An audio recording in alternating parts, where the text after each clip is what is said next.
Welcome to addition. आज के इस लेक्चर में हम पढ़ेंगे रिफ्लेक्स एक्शन के बारे में। पिछले लेक्चर्स में हमने ब्रेन, स्पाइनल कॉर्ड, उनके फंक्शंस, कौन सी चीजें ब्रेन और स्पाइनल कॉर्ड को प्रोटेक्ट करती हैं, ये सब हमने देखा था। ठीक है, स्पाइनल कॉर्ड का एक बहुत स्पेसिफिक और बहुत इंपॉर्टेंट फंक्शन है प्रोटेक्शन के लिए, बॉडी के प्रोटेक्शन के लिए और प्रिवेंटिव मेजर्स के लिए। ठीक है, वो फंक्शन है रिफ्लेक्स एक्शन का। ठीक है, तो हम इस लेक्चर में पढ़ेंगे रिफ्लेक्स एक्शन के बारे में, क्यों वो जरूरी है, और नॉर्मल फंक्शनिंग पढ़ेंगे तब रिफ्लेक्स एक्शन नॉर्मल फंक्शनिंग से अलग कैसे है। ठीक है, तो पहले एक ओवरव्यू ले लेते हैं नॉर्मल फंक्शनिंग का। ठीक है, तो जैसे समझिए ब्रेन का मेन काम क्या है। ब्रेन का मेन काम है कि कहीं से इंफॉर्मेशन रिसीव करना, फिर उसे प्रोसेस करना और फिर उस प्रोसेस्ड इंफॉर्मेशन के मुताबिक काम करना। ठीक है, कमांड देना कि दूसरे ऑर्गन्स बॉडी के काम करेंगे। तो पहले रिसीव करना। तो ब्रेन कैसे रिसीव करता है, तो रिसीव करने के लिए कुछ भी इंफॉर्मेशन या स्टिमुलाई रिसीव करने के लिए रिसेप्टर्स होते हैं। रिसेप्टर्स मतलब जो कुछ रिसीव करें, रिसेप्टर्स रिसीव करें। ये क्या रिसीव करते हैं? इंफॉर्मेशन या स्टिमुलाई। ज्यादा अच्छा शब्द क्या है? स्टिमुलाई या स्टिमुलस। स्टिमुलस या स्टिमुलाई कौन रिसीव करते हैं? रिसेप्टर्स। अब कैसे कैसे रिसेप्टर्स हैं? तो स्किन रिसेप्टर है, जैसे स्किन पर हीट, अगर कुछ गर्म चीज आपके यहाँ स्किन पे आए तो आपको पता चलेगा। कोल्ड, कोई पिन पॉइंट चीज आए, प्रेशर आपके स्किन पर पड़े, बर्न हो, हीट, कोल्ड, प्रेशर, टच, ये सब सेंसेशन, सेंस करना मतलब महसूस करना, ये सब आपके स्किन का फंक्शन है। अब रिसेप्टर्स आपके नोज में भी हैं, तो वो स्मेल का फंक्शन करते हैं। आपके टंग पे हैं, वो टेस्ट वाला फंक्शन करते हैं। आपके ईयर में है, वो हियरिंग का फंक्शन करते हैं। ठीक है, ये तो हो गए बाहर बॉडी से, बाहर के चीजों के लिए रिसेप्टर। अंदर के चीजों के लिए भी रिसेप्टर्स हैं, जैसे जिस ब्लड वेसल्स में खून बहते हैं, तो वो जो खून बहता है तो उस ब्लड रिसेप्टर्स, उसमें उसके अंदर भी रिसेप्टर्स होते हैं, ब्लड वेसल्स, जैसे आर्टरीज, वेन्स। तो ये क्या करते हैं? खून, भाई ब्लड प्रेशर क्या है, ठीक है, तो वो नापते हैं। खून में कोई चीज कम है, कोई चीज ज्यादा है, जैसे ऑक्सीजन ज्यादा है, CO2 ज्यादा है, ये सब का कंसंट्रेशन वो रिसेप्टर्स सेंस कर लेते हैं। तो बेसिक इंफॉर्मेशन अगर ओवरव्यू देखें तो कोई भी रिसेप्टर आर वो क्या करता है? सेंस करता है। क्या सेंस करता है? इंफॉर्मेशन, मैं शॉर्ट फॉर्म में लिख देता हूं, या स्टिमुलस। वो क्या किया? सेंस किया। उसका क्या है? सेंस करना, महसूस करना, रिसीव करना इंफॉर्मेशन। सेंसरी ऑर्गन्स या रिसेप्टर्स वो क्या करेंगे? ब्रेन को इंफॉर्मेशन देंगे, ब्रेन इंफॉर्मेशन। अब देखिए, जैसे हमें पता है कि ब्रेन बाकी ऑर्गन से कैसे कनेक्ट करता है या बाकी बॉडी से, पेरिफेरल नर्वस सिस्टम के थ्रू। ब्रेन और स्पाइनल कॉर्ड है सेंट्रल नर्वस सिस्टम, और उनसे जो नर्व्स निकलते हैं, नर्व्स क्या होते हैं? Nerves is simply bundle of neurons. बहुत सारे न्यूरॉन्स एक साथ, जैसे ये एक न्यूरॉन, ऐसे ही 2, 3, 4, 5, 6, 7, तो ये जो बंडल बना लंबा सा, उसी क्या कहते हैं? नर्व कहते हैं। तो सेंट्रल नर्वस सिस्टम से नर्व्स निकली और वो बॉडी के हर पार्ट में जाती हैं। ठीक है, तो दो प्रकार की नर्व्स होती हैं। एक नर्व होती है सेंसरी, अभी समझ में आएगा आगे, और एक होती है मोटर। दो तरह की नर्व्स होती है। नर्व्स क्या होती हैं? न्यूरॉन्स। आप सिंपली समझ लीजिए कि एक ब्रेन से एक न्यूरॉन, समझाने के लिए, एक न्यूरॉन निकली और जहां आपको इंफॉर्मेशन जहां रिसीव करना है वहां तक गई, जैसे आपके हाथ के टिप तक, हैंड फिंगर के टिप तक गई। ठीक है, तो वहां पर वो क्या करेगी? इंफॉर्मेशन रिसीव करेगी। ठीक है, और वो इंफॉर्मेशन ब्रेन तक लेके जाएगी। तो जो नर्व ब्रेन तक इंफॉर्मेशन पहुंचाती है वो सेंसरी नर्व है। सेंसरी नाम क्यों पड़ा? क्योंकि उस नर्व ने इन्वायरमेंट से क्या किया? इंफॉर्मेशन को सेंस किया या रिसीव किया। ठीक है, और उसने क्या किया? उसे ब्रेन तक पहुंचाया, इसीलिए उसे कहा जाता है सेंसरी नर्व। नर्व कैसे इंफॉर्मेशन रिसीव करते हैं? अपने डेंड्राइट से वो इलेक्ट्रिकल इंपल्स में चेंज होता है, केमिकल रिएक्शन होके वो सेल बॉडी से एक्सॉन, फिर एक्सॉन से नर्व एंडिंग तक जाता है। नर्व एंडिंग में वही इलेक्ट्रिकल इंपल्स फिर वापस बदल जाता है केमिकल्स में, और वो फिर दूसरे न्यूरॉन्स या किसी मसल या ग्लैंड में ट्रेवल करता है फिर से। तो ये हमने पहले लेक्चर में इंट्रोडक्शन में पढ़ा था। तो सेंसरी न्यूरॉन वो होते हैं जो इंफॉर्मेशन लेके जाए ब्रेन तक, सेंस करके लेके जाए, इसलिए सेंसरी न्यूरॉन। अब जब वो ब्रेन तक जाएगा इंफॉर्मेशन, कहां गया? Sensory neuron. Sensory neuron brain तक इंफॉर्मेशन लेके जाएगा। अब ब्रेन में आपको पता है सेरेब्रम एरिया है, वहां पर मैंने आपको बताया था एक सेंसरी एरिया है। जितने भी बॉडी में इंफॉर्मेशन इकट्ठा होता है सेंस ऑर्गन्स के थ्रू, बाहर से भी अंदर, खुद के अंदर के बॉडी से भी, वो कहां जाता है सब इंफॉर्मेशन? ब्रेन के सेंसरी एरिया में, सेरेब्रम में। वही सेंसरी एरिया के बगल में सेरेब्रम में शीट ऑफ इंटेलिजेंस है, मतलब आपके मेमोरी के लिए मेमोरी वहां पे स्टोर होती है, आपका थिंकिंग प्रोसेस भी वहीं से कंट्रोल होता है, तो वो सेंसरी के आसपास है। तो ब्रेन क्या करेगा? आपके मेमोरी के बेसिस पे, आपके इंटेलिजेंस के बेसिस पे क्या करेगा कि वो इंफॉर्मेशन को प्रोसेस करेगा कि भाई ये इंफॉर्मेशन आया है, ये किस टाइप का है, ये पहले ऐसा इंफॉर्मेशन आ चुका है या नहीं, तो इसको कैसे रिएक्ट करते हैं। तो सेंसरी के पास, ब्रेन के सेंसरी एरिया में इंफॉर्मेशन आया, अब सेंसरी एरिया उस इंफॉर्मेशन को प्रोसेस करेगा इंटेलिजेंस और थिंकिंग के बेसिस पे, और फिर वो सेंसरी एरिया जुड़ा होता है एक मोटर एरिया से। सेंसरी एरिया के बगल में होता है मोटर एरिया। अब सेंसरी एरिया से इंफॉर्मेशन मोटर एरिया में जाएगा, फिर मोटर एरिया से ब्रेन कमांड देता है किसको? जहां से उसको कुछ काम करवाना हो। मोटर मतलब मूवेबल, तो मूवेबल, जैसे ये एग्जांपल हमने यहीं से लिया था सेंसरी का, तो यहीं से हम मोटर का भी एग्जांपल लेते हैं। तो सेंसरी से इंफॉर्मेशन ब्रेन तक गया, ब्रेन ने उसे प्रोसेस किया, और प्रोसेस करने के बाद मोटर न्यूरॉन से, मोटर न्यूरॉन या मोटर नर्व, यही था सेंसरी हमने समझ लिया। मोटर नर्व मतलब जो ब्रेन से इंफॉर्मेशन लेके जाए इफेक्टर तक। रिसेप्टर मतलब जो रिसीव करे, और इफेक्टर मतलब जो कुछ इफेक्ट करे या कुछ फंक्शन करे, तो इसे इफेक्टर कहते हैं। तो सेंसरी ने क्या किया? ब्रेन तक इंफॉर्मेशन लेके आया, ब्रेन ने उसे प्रोसेस किया थिंकिंग, और फिर उसके बाद इंटेलिजेंस के बेसिस पर, और उसे फिर मोटर एरिया में लेके गया। मोटर एरिया में कुछ वर्क हुआ, और मोटर एरिया में कमांड भेजा मोटर न्यूरॉन से। मोटर न्यूरॉन आया और उसने क्या किया? यहां पर मसल को कमांड दिया, और मसल ने क्या किया? सेंसरी जो भी है, अगर कोई गर्म ऑब्जेक्ट है, गर्म ऑब्जेक्ट हीट, उसे सेंस किया सेंसरी न्यूरॉन ने, ब्रेन को भेजा, ब्रेन ने फिर मोटर न्यूरॉन भेजा इंफॉर्मेशन, और फिर उसने, मैंने हाथ अपना हटा लिया। ठीक है, तो ये नॉर्मल काम है। सेंस किया, ब्रेन तक भेजा, ब्रेन ने प्रोसेस किया, मोटर न्यूरॉन के थ्रू फिर उसे भेजा इंफॉर्मेशन को, और यहां पर मसल को कॉन्ट्रैक्ट कराया, या जो भी काम है, स्वेटिंग, वो काम हो सकता है। ठीक है, तो अलग अलग काम। वैसे सेंसरी से सेंस होता है और मोटर न्यूरॉन से कमांड भेजा जाता है, आप सिंपल ये समझिए। ठीक है, ये नॉर्मल प्रोसेस है। ब्रेन ने क्या किया? मोटर न्यूरॉन को एक्टिवेट किया, मोटर न्यूरॉन फिर वापस गया इफेक्टर के पास। इफेक्टर मतलब जो कुछ काम करेगा, वो मसल हो सकता है, वो कोई ग्लैंड हो सकता है, ठीक है, या कोई ऑर्गन हो सकता है। इंफॉर्मेशन रिसेप्टर के गया, रिसेप्टर ने सेंसरी न्यूरॉन के थ्रू ब्रेन को भेजा, ब्रेन ने मोटर न्यूरॉन के थ्रू इफेक्टर को भेजा, और इफेक्टर ने फिर कुछ फंक्शन किया। तो ये नॉर्मल है। लेकिन रिफ्लेक्स एक्शन, रिफ्लेक्स आर्क की क्या जरूरत पड़ी, तो वो हम समझेंगे।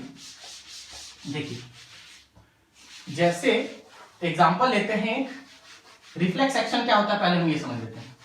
तो reflex action is a spontaneous automatic involuntary process, जिसमें आपका विल इन्वॉल्व नहीं है, आप उस फंक्शन के कंट्रोल में नहीं है, या जो आप एक्शन कर रहे हैं रिफ्लेक्स एक्शन, तो जो एक्शन हो रहा है वो आपके कंट्रोल में नहीं है। इनवॉलेंट्री मतलब कंट्रोल में नहीं है, ऑटोमेटिक मतलब अपने आप हो रहा है। ठीक है, और स्पॉन्टेनियस मतलब बहुत फास्ट है। ठीक है, तो रिफ्लेक्स एक्शन ये होता है। और मोर प्रिसाइसली बात करें तो a sudden withdrawal of your body part का सडन विड्रॉवल कब? जब वो कांटेक्ट में आए किसी ऐसे ऑब्जेक्ट से जो कि शार्प है, या बहुत हीटेड है, हॉट है, कोल्ड है, या कोई पॉइजनस एनिमल है, तो आपका बॉडी पार्ट अगर उसके कांटेक्ट में आए तो सडन विड्रॉवल हो जाता है। और उसके लिए आपको सोचना नहीं पड़ता है कि मैं अपना हाथ हटाऊंगा, वो हाथ अपने आप ऑटोमेटिक हो जाता है, और स्पॉन्टेनियस बहुत तेज होता है, और आपके कंट्रोल से नहीं हुआ, अपने आप हो गया। तो ऐसे एक्शन को बोलते हैं क्या? Reflex action. समझ में आया? क्या हुआ? बिना आपके कंट्रोल के अपने आप और बहुत तेजी से एक्शन हो गया। कौन सा action? Sudden withdrawal, heat, cold, कोई पॉइजनस एनिमल है, कोई शार्प ऑब्जेक्ट है, तो उससे आपने क्या किया? अपना हाथ या कोई भी बॉडी पार्ट विड्रॉ कर लिया, और उसमें आपका थिंकिंग प्रोसेस काम नहीं आया, और थिंकिंग प्रोसेस काम नहीं आया, इसका मतलब आपका ब्रेन ने वहां फंक्शन नहीं किया। तो वो कैसे होता है समझिए।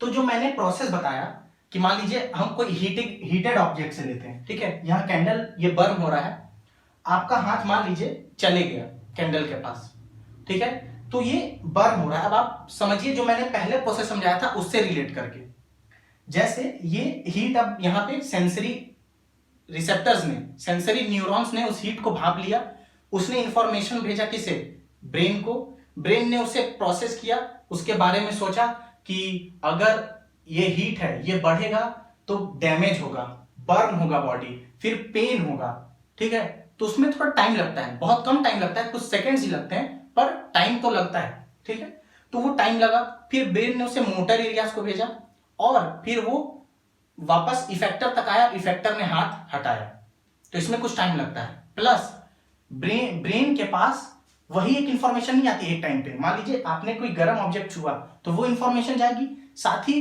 करोड़ों न्यूरॉन्स की इंफॉर्मेशन हर सेकंड ब्रेन के पास पहुंचते हैं, ठीक है, तो उसे सबको इस सब इंफॉर्मेशन को क्या करना पड़ता है, प्रोसेस करना पड़ता है।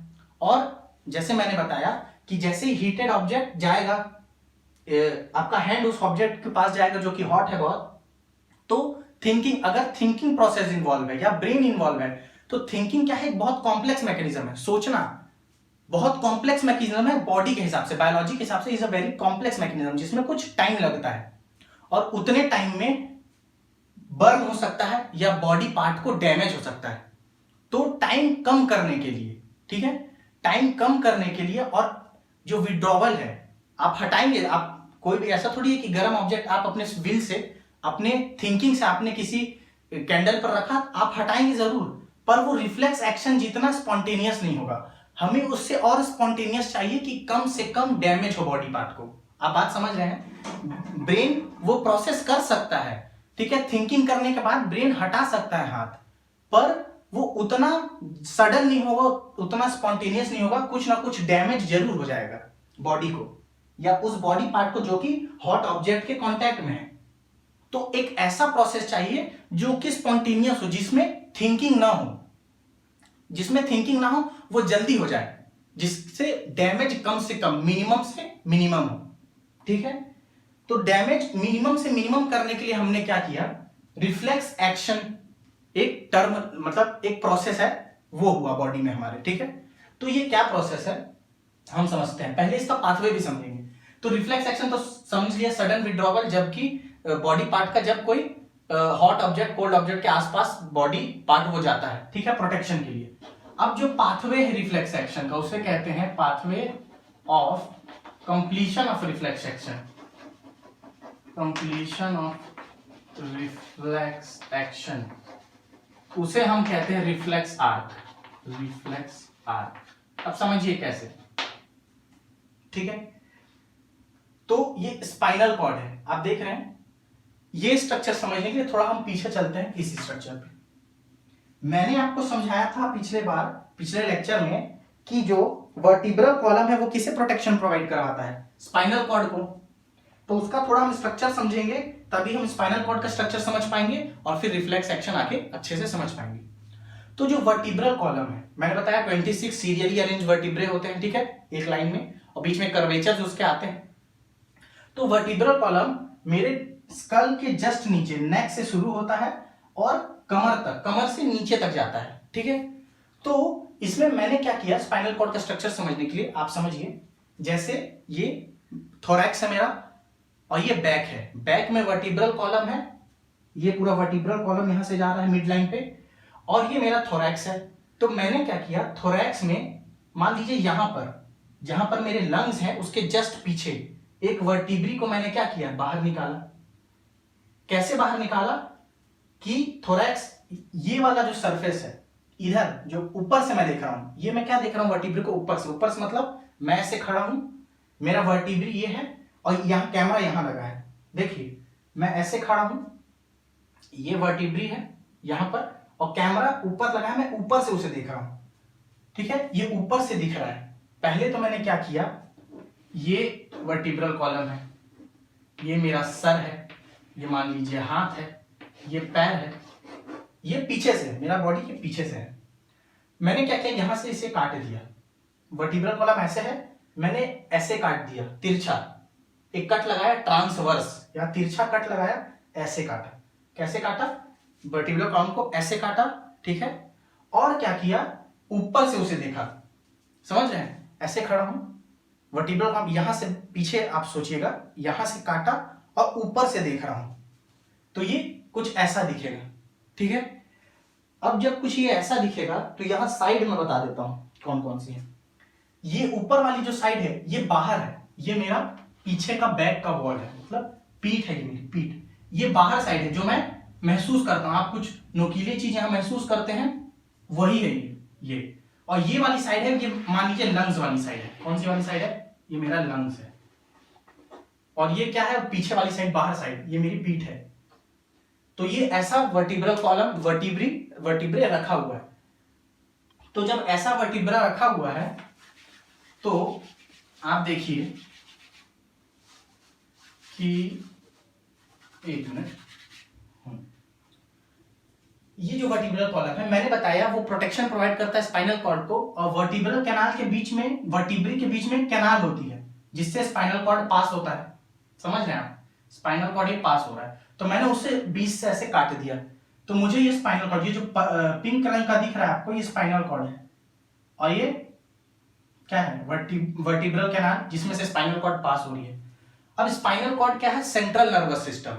अगर ये सेंट्रल नर्वस सिस्टम है तो इसके चारों तरफ वही 3 मेनिंजेस होंगे। तो ये जो मैंने थोड़ा सा रफ बनाया है, ये ग्रे पार्ट, ये क्या है, ड्यूरामेटर, एरेक्नोइड, पायामेटर, ये 3 है, ये स्पाइनल कॉर्ड है, ठीक है। तो ये आपको ये डायग्राम समझ में आया, कहां स्पाइनल कॉर्ड सिचुएटेड है, वर्टिब्रल कैनाल में। ये एक वर्टिब्री दिखाया हूं, इसके ऊपर वर्टिब्री होंगे, इसके नीचे होंगे, और स्पाइनल कॉर्ड ऐसे इसमें ट्रैवल करेगा, ठीक है, स्पाइनल कॉर्ड रहेगा। अब रिफ्लेक्स एक्शन समझने के लिए स्पाइनल कॉर्ड का वही ट्रांसवर्स सेक्शन, ट्रांसवर्स मतलब तिरछा काटा हुआ सेक्शन हमें देखना पड़ेगा। अब मैंने स्पाइनल कॉर्ड को लिया, बाहर निकाल के रख दिया, वर्टिब्रे को यहां से हटा दिया, ठीक है। तो अब हमें समझने में आसानी होगी कि रिफ्लेक्स एक्शन एक्चुअली है क्या। तो समझिए, ये स्पाइनल कॉर्ड है, बस ये इस पे, ये बाहर वाले स्ट्रक्चर्स पे अभी ध्यान मत दीजिए, ये स्पाइनल कॉर्ड है, ठीक है। अब जो यहां बटरफ्लाई शेप्ड स्ट्रक्चर देख रहे हैं, ये क्या है, कलेक्शन ऑफ साइटोन या सेल बॉडी। आपने न्यूरॉन पढ़ा है, ये मान लीजिए एक न्यूरॉन है, सिंपल न्यूरॉन में बना रहा हूं, तो सेल बॉडी, डेंड्राइट, एक्सॉन, ठीक है। तो जो सेल है, सेल बॉडी, तो ये जो ग्रे पार्ट आपको दिख रहा है, ठीक है, ये जो ग्रे पार्ट है वो क्या है, या इस पे बहुत सारे सेल बॉडी हैं, छोटे छोटे सेल बॉडी, बहुत सारे, लाखों करोड़ों में होंगे, वो सेल बॉडी है, ठीक है। और ये जो खाली पार्ट है, ये वाला पार्ट, इसमें क्या होंगे, सब एक्सॉन्स। कुछ सेल बॉडी यहां पर भी होंगे, कुछ एक्सॉन्स यहां पे भी होंगे, लेकिन यहां पर मेजॉरिटी क्या है, सेल बॉडी, इस वाले एरिया में। और इस वाले एरिया में मेजॉरिटी क्या है, एक्सॉन। नर्व क्या होती है, नर्व जो मैंने आपको बताया कि नर्व न्यूरॉन से बना हुआ होता है। नर्व मतलब बहुत सारे न्यूरॉन्स, बेसिकली नर्व मतलब बहुत सारे न्यूरॉन के बहुत सारे एक्सॉन, क्योंकि न्यूरॉन के जो सेल बॉडी है वो यहां इकट्ठा है, स्पाइनल कॉर्ड में, यहां पर, ठीक है, यहां पर इकट्ठा है। और इन्हीं के एक्सॉन्स कहां तक जाते हैं, यहां से निकलते हैं, ठीक है। एक्सॉन मतलब वो जो लंबा थ्रेड लाइक स्ट्रक्चर है वो यहां से निकलेंगे, और जो सेल बॉडी है वो यहां कंसंट्रेटेड है। समझ में आया स्ट्रक्चर, स्पाइनल कॉर्ड है, तो ये जो स्ट्रक्चर है बटरफ्लाई, इसमें अधिकतर क्या है, साइटोन, सेल बॉडी, और ये जो स्ट्रक्चर है ये इसमें अधिकतर क्या है, एक्सॉन, ठीक है। अब आगे देखते हैं, समझिए, जैसे ही यहां से हीट को सेंस किया गया, किसने सेंस किया, न्यूरॉन, जो यहां पे टिप पे न्यूरॉन्स के डेंड्राइट प्रेजेंट है, उन्होंने सेंस किया, और उसने सेंसरी न्यूरॉन के थ्रू, ये देखिए, सेंसरी न्यूरॉन के थ्रू मैसेज भेजा, ठीक है। रिफ्लेक्स एक्शन समझा रहा हूं, सेंसरी न्यूरॉन के थ्रू मैसेज भेजा। अब अगर यही मैसेज ब्रेन तक जाता तो टाइम बहुत लगता। बेसिकली मुझे क्या करना है, मुझे सेंसरी से इंफॉर्मेशन लेना है। भाई मैं हर वक्त अपने आप हाथ सडन अपने आप मेरा बॉडी थोड़ी खींचेगा, जब कोई उसको सेंसरी सेंस इंफॉर्मेशन मिलेगा तब तो सडन विड्रॉवल करेगा, अपने आप विड्रॉवल करेगा तब तो ये कोई डिजीज है। अगर नॉर्मल फंक्शन करना है, रिफ्लेक्स एक्शन नॉर्मल करना है, तो कोई एक मान लीजिए कैंडल यहां पर रखा है, तब मेरा हाथ सडन विड्रॉवल करेगा। तो पहला क्या है कि सेंस करेगा, पहला स्टेप सेंस किया। सेंस करने के बाद वो आएगा स्पाइनल कॉर्ड तक। क्यों आएगा स्पाइनल कॉर्ड तक? अगर आप बॉडी की स्ट्रक्चर देखेंगे, मान लीजिए शोल्डर, ये हैंड, ये मैं पीछे दिखा रहा हूं, ये मेरा स्पाइनल कॉर्ड, वर्टिब्री मैंने हटा दिया, ये ब्रेन, ब्रेन से निकलती है क्रेनियल नर्व्स, स्पाइन से निकलती है, स्पाइनल कॉर्ड से निकलती है स्पाइनल नर्व्स। ये जो मैं दिखा रहा हूं क्या है? Spinal nerves. नर्व्स क्यों है? क्योंकि यहाँ कलेक्शन ऑफ न्यूरॉन्स और more specifically collection of axons. ठीक है, तो हमने पढ़ा है स्पाइनल कॉर्ड से स्पाइनल नर्व निकलती है, ब्रेन से क्रेनियल नर्व निकलती है। तो बॉडी से नीचे ये पैर है, बॉडी से हाथ से जितने भी नर्व्स आती हैं वो कहां? स्पाइनल कॉर्ड के पास ही सब आके मिलती हैं और फिर ऊपर ब्रेन तक जाती हैं जितने भी नर्व्स हैं। ठीक है, तो वो सबसे पहली बार कहां मिलती हैं? स्पाइनल कॉर्ड के पास। ठीक है, तो अगर मुझे तेजी से काम करना है, किसी इंफॉर्मेशन को प्रोसेस करके वापस उसके लिए काम भी करना है, तो ब्रेन तक जाने से पहले मैं वहीं वो काम कर लूंगा जहां वो पहली बार जुड़ रही हूं। जहां पर मुझे क्या करना है? सेंसरी को लेके जाना है, ब्रेन प्रोसेस करेगा, मोटर से इंफॉर्मेशन लेके आके हाथ हटाना है। समझ में आ रहा है? तो क्यों ना मैं क्या करूं, ब्रेन तक मैं वो इंफॉर्मेशन दूं ही ना, मैं क्या करूं, ऐसा ही एक पाथ बनाऊं जो कि वहां उस पाथ से, ब्रेन वाले पाथ से छोटा हो, कम टाइम लगे, और सेंसरी ब्रेन में जाने से के बजाय और वहां थिंकिंग प्रोसेस करने के बजाय, थिंकिंग क्योंकि कॉम्प्लेक्स प्रोसेस है, टाइम लगेगा, थिंकिंग को बाईपास कर दो, हटा दो। तो थिंकिंग प्रोसेस करने के बजाय सेंसरी न्यूरॉन वो इंफॉर्मेशन मोटर न्यूरॉन को दे देगा, ब्रेन को हटा देगा साइड, मोटर न्यूरॉन को दे देगा, मोटर न्यूरॉन तुरंत लेके जाएगा मसल के पास और मसल पीछे खसक जाएगा। तो टाइम कम लगेगा। क्यों टाइम कम लगेगा? क्योंकि थिंकिंग प्रोसेस इन्वॉल्व नहीं है। समझ में आया? तो टाइम बचाने के लिए, जल्दी से हाथ हटाने के लिए क्या किया गया कि ये जो सेंसरी न्यूरॉन इंफॉर्मेशन लेके जा रहा है, इसे बोला गया कि भाई तो इंफॉर्मेशन ब्रेन तक बाद में लेके जाना। ब्रेन तक इंफॉर्मेशन जाती है, बाद में जाती है, तो ब्रेन तक इंफॉर्मेशन बाद में लेके जाना। पहले क्या कर, यहां देखिए सेंसरी न्यूरॉन का सेल बॉडी है, समझ लीजिए ये इसका एक्सॉन है, यही एक्सॉन कहां तक गया है? मेरे फिंगर के टिप तक। अब यहां से इसने इंफॉर्मेशन, सेंसरी इंफॉर्मेशन सेंस किया और भेजा। ठीक है, ये देखिए एरो मैंने बनाया, ये ऐसे भेजा, यहां इसका साइट्रॉन है। ठीक है, वैसे ही यहां पर मोटर न्यूरॉन भी है, मोटर न्यूरॉन का डेंड्राइट, मोटर न्यूरॉन का एक्सॉन। वो मान लीजिए यहां पे एक मसल है कोई, वो मसल तक गया है। ठीक है, एरो बना दे रहा हूं क्योंकि वो ये इंफॉर्मेशन लेके आता है और ये इंफॉर्मेशन भेजता है कि भाई ये काम करना है। समझ में आया? सेंसरी इंफॉर्मेशन लेके आता है और जो मोटर न्यूरॉन वो इंफॉर्मेशन भेजता है कि ये कुछ काम करना है। ठीक है, तो सेंसरी और मोटर ये बाद में ब्रेन को इंफॉर्मेशन देगा, ये भी बाद में ब्रेन से इंफॉर्मेशन लेगा। लेकिन क्या करना है मुझे वो टाइम ब्रेन को साइड में रखना है अभी, कि भाई तू अभी काम मत कर, तू ये काम बस कर कि सेंसरी क्या हो, तुरंत मोटर को इंफॉर्मेशन दे दे और क्या हो जाए, तुरंत एक्शन हो जाए और हाथ हट जाए।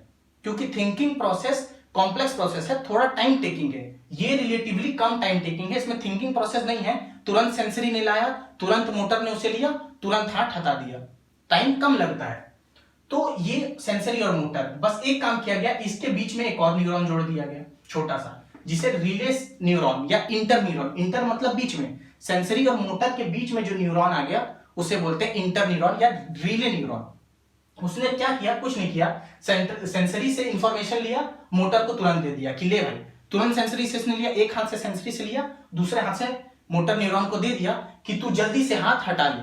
थिंकिंग प्रोसेस, हम उसको पेन होगा, डैमेज होगा, दर्द देगा, कितना दिन तक दर्द देगा, क्या उसके कॉन्सिक्वेंसेज होंगे, वो ब्रेन को तू बाद में सोचने दे, पहले तो भाई जान बचाना।